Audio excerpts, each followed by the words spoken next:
A brutally violent directorial debut, Christopher Andrews' rural Irish drama Bring Them Down veers between pitch-black humor and pervading melancholy. A tale of fathers, sons, and mutilated sheep, it toys with narrative point of view in Rashomon-like fashion, but keeps pressing questions of masculinity and cycles of sadness hovering just out of view. Fittingly, like its emotionally stunted male characters, it doesn't confront these notions head-on, but lets them quietly build in the form of a simmering blood feud that feels all-encompassing in the moment, but upon taking a step back, reveals a pitiable quality. A brief but distressing prologue, told through alternating chaos and silence, reveals a car crash. Michael, Christopher Abbott, upon finding out that his mother had planned to leave his father, sped off in a fit of uncontrollable emotion and swerved off the road. His mother, in the passenger's seat, was killed on impact. His then-girlfriend Caroline, Nora Jane Noon, was in the car as well, and was left with a pronounced scar down the left side of her face, a focused embodiment of the way women bear the brunt of men's unchecked rage. Years later, Michael lives with his demanding, paraplegic father, Ray Cole Meany, whose ram farm he tends to day and night. Caroline, as it happens, has now married Michael's neighbor and competitor, Gary Paul Reddy, with whom she has a teenage son, Jack Barry Keoghan. The weight of past traumas already leaves tension between the two families, which is only exacerbated when two of Michael's sheep are found dead on Gary's property.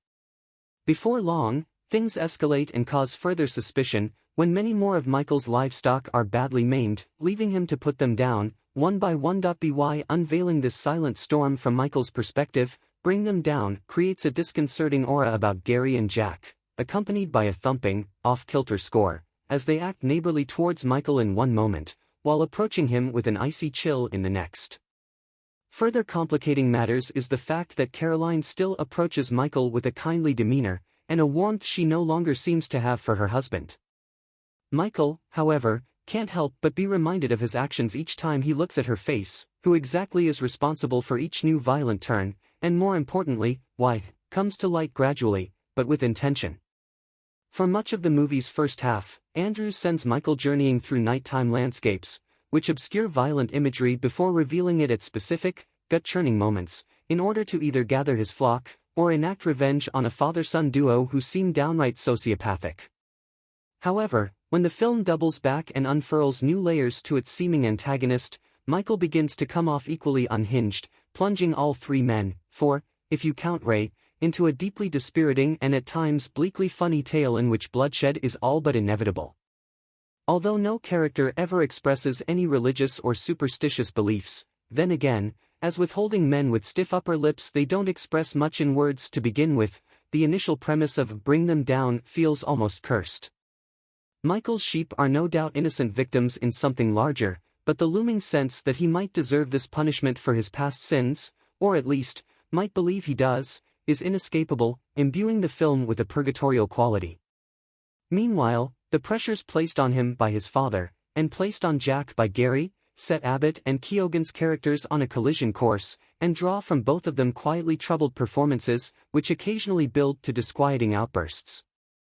Both actors are utterly fascinating to watch, and manage to play with vastly different modes within the same narrow framework. Depending on whose perspective the film reveals, Andrews carves out a distinct space for implication in a story that ought to seem literal and straightforward, making the audience wonder, as the characters might, even subconsciously, about unconfronted truths.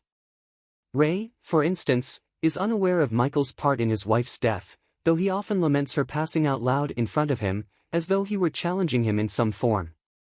Similarly, Caroline's crumbling marriage and her remaining affinity for Michael can't help but make one wonder whose son Jack really is.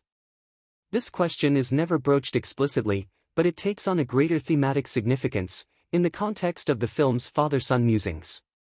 Jack and Michael both becomes victims of familial circumstance, and of each other's selfishness, as though they were a key centerpiece in this tale of violence and hatred passed down.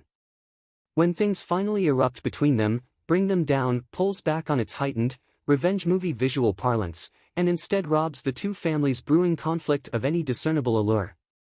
The movie's substance lies in its lack of stylization in its most violent moments.